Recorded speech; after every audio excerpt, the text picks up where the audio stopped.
Topic है हमारा blood flow through the heart. तो अब हम फाइनली डिस्कस करने जा रहे हैं कि किस तरह से आपके हार्ट में ब्लड का सर्कुलेशन होता है। ठीक है, तो देखो आपके हार्ट में ब्लड जो होते हैं वो दो तरीके से सर्कुलेट होते हैं। एक ब्लड जो आता है वो पूरी बॉडी से आ रहा होता है। ठीक है, पूरी बॉडी से जो ब्लड आपका कलेक्ट होकर आता है वो कहाँ जाके पुर होता है, एट्रियम में, है ना, यानी कि right side of the atrium. And दूसरे सर्कुलेशन में आपका प्यूरिफाइड ब्लड आ रहा होता है। ठीक है, प्यूरिफाइड ब्लड लंग से आपका आ रहा होता है लेफ्ट साइड में हार्ट के। ठीक है, तो हार्ट में एक समय पर दो अलग अलग तरह के ब्लड, यानी कि एक साइड से आपका ऑक्सीनेटेड ब्लड एंड दूसरी साइड से डीऑक्सीनेटेड ब्लड आपका आ रहा होता है। ठीक है, इसकी वजह से हार्ट में आपके दो अलग अलग तरह के सर्कुलेशन भी देखने को मिलते हैं। नंबर 1 सर्कुलेशन होता है जहां पर डीऑक्सीनेटेड ब्लड आपका हार्ट में एंटर करता है एंड देन ऑक्सीनेटेड ब्लड आपका फिर लीव करता है पूरी बॉडी में। एंड दूसरे सर्कुलेशन में होता है जहां पर ऑक्सीनेटेड ब्लड जो लंग से आता है वो आपका हार्ट में एंटर करता है एंड जो डीऑक्सीनेटेड ब्लड होता है वो आपका वापस से लंग्स में ट्रैवल करता है। ठीक है, तो दो तरह के सर्कुलेशन हो जाते हैं, एक जहाँ पर आपका बॉडी से हार्ट में, हार्ट से फिर बॉडी में ब्लड जा रहा है एंड दूसरा जहाँ पे लंग्स से हार्ट में एंड हार्ट से फिर से लंग्स में ब्लड सर्कुलेट हो रहा है। तो आपका एक ही समय पर दो अलग अलग तरह के सर्कुलेशन देखने को मिल रहे हैं ब्लड के एंड इस तरह के सर्कुलेशन को हम कहते हैं double circulation of the blood. तो देखिए सबसे पहले आपका जो ब्लड है, जितना भी आपकी बॉडी में डीऑक्सीनेटेड ब्लड होगा उसको वेन्स कलेक्ट करती हैं, है ना।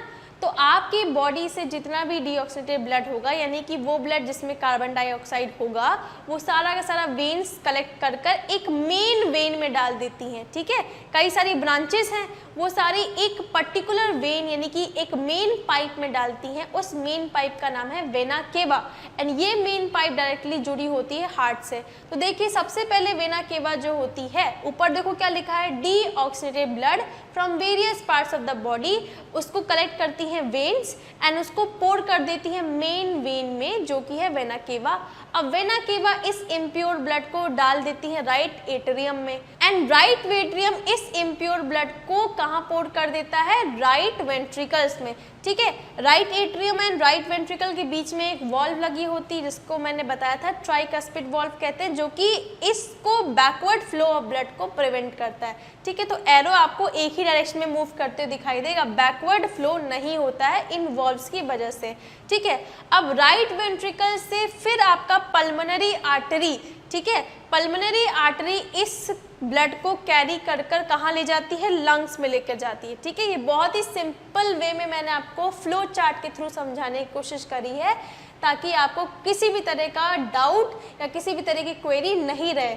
ठीक है, तो देखो राइट वेंट्रिकल से फिर आपका जो इम्प्योर ब्लड होता है वो एंटर करता है पल्मोनरी आर्टरी में। यहाँ पर भी एक वॉल्व लगी हुई थी ना ताकि पल्मोनरी आर्टरी से ब्लड वापस से बैक फ्लो नहीं करे, तो यहाँ पर वॉल्व लगी थी, उसका नाम क्या था, पल्मोनरी सेमिल्यूनर वॉल्व। ठीक है, तो यहाँ पे आप लिख लीजिएगा PSV। अब देखो जैसे ही पल्मोनरी आर्टरी में आपका ब्लड गया तो अब ये आर्टरी सीधा कनेक्टेड होती है लंग्स से, तो वो उसको भेजेंगे लंग्स में। लंग्स में आपका ये जो ब्लड होता है प्योरीफाई हो जाता है, यानी कि उसमें से जितना भी CO2 होता है वो लंग्स एब्जॉर्ब कर लेती है एंड सारा का सारा ऑक्सीजन उस ब्लड में भर देती हैं। ठीक है, अब लंग से फिर पल्मोनरी वेन्स के थ्रू, देखो यहाँ लिखा है ना गेट्स प्योरीफाइड। अब यहाँ से जो ब्लड आपको देखने को मिलेगा वो अब एकदम प्योर ब्लड है। देखो यहाँ पर मैंने एरो बनाया है, यहाँ पे देखो लिखा है पूरा डीऑक्सीनेटेड ब्लड, अब यहाँ पर लिखा है ऑक्सीनेटेड ब्लड, तो यानी कि लंग से जो ब्लड आएगा वो सारा का सारा प्योरीफाइड है। ठीक है, यानी कि ऑक्सीनेटेड है। तो देखो लंग से जो वेन होती है जो कि रिसीव करती है इस ऑक्सीनेटेड ब्लड को, उसका नाम है पल्मोनरी वेन्स। देखो एक्सेप्शन है pulmonary vein and pulmonary artery, these are 2 exceptions. Arteries हमेशा ऑक्सीनेटेड ब्लड को कैरी करती है लेकिन पल्मोनरी आर्टरी डीऑक्सीनेटेड ब्लड को लेकर जा रही है।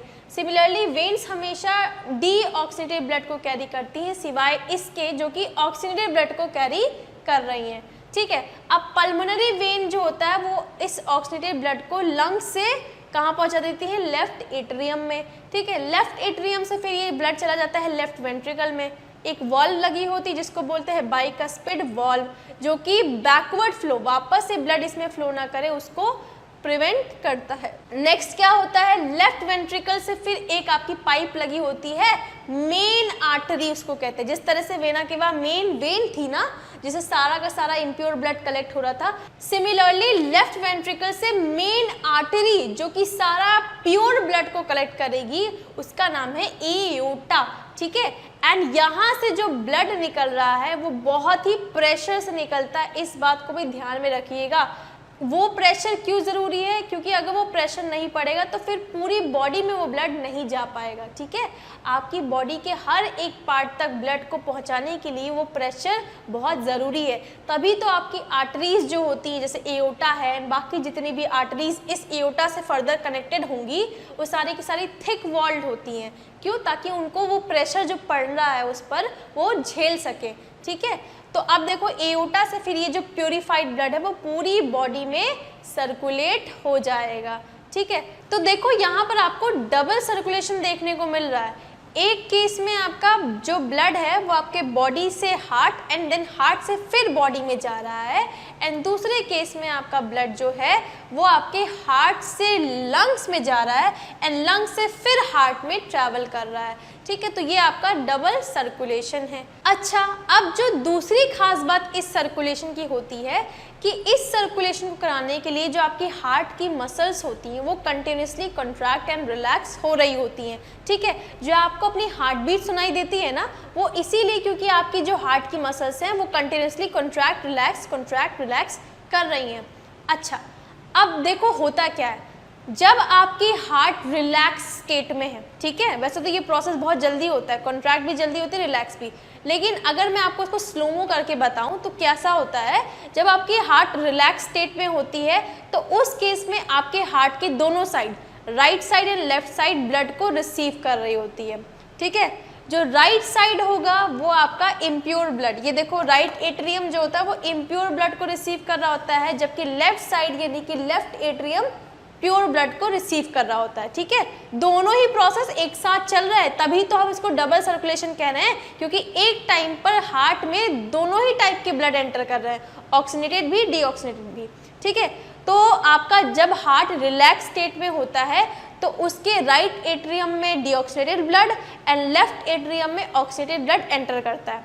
अब जैसे ही हार्ट आपका रिलैक्स स्टेट से हटता है उसके बाद आपकी होती है एट्रियम कॉन्ट्रैक्ट, ठीक है। एट्रियम होती हैं कॉन्ट्रैक्ट्स, एंड जैसे ही एट्रियम कॉन्ट्रैक्ट होती हैं तो सोचो एक बलून है, आप उसमें प्रेशर डाल रहे हो, तो उसके अंदर मान लीजिए वाटर डाल रखा है आपने, तो वो पानी क्या होने लगेगा, वो गिरने लगेगा ना।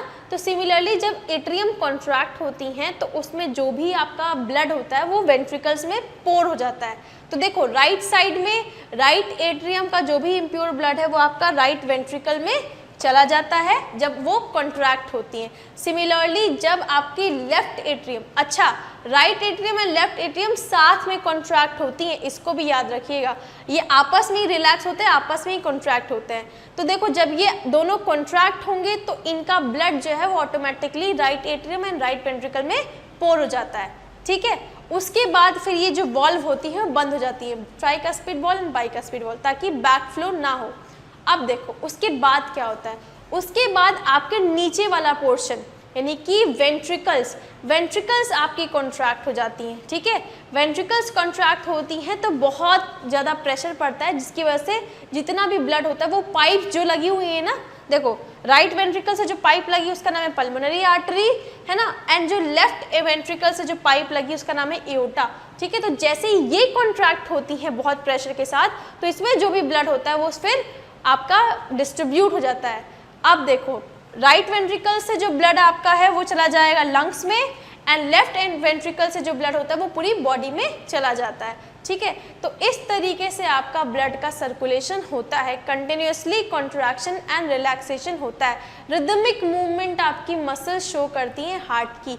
अच्छा, हार्ट की मसल्स का नाम क्या होता है, कार्डियक मसल्स होता है, ठीक है।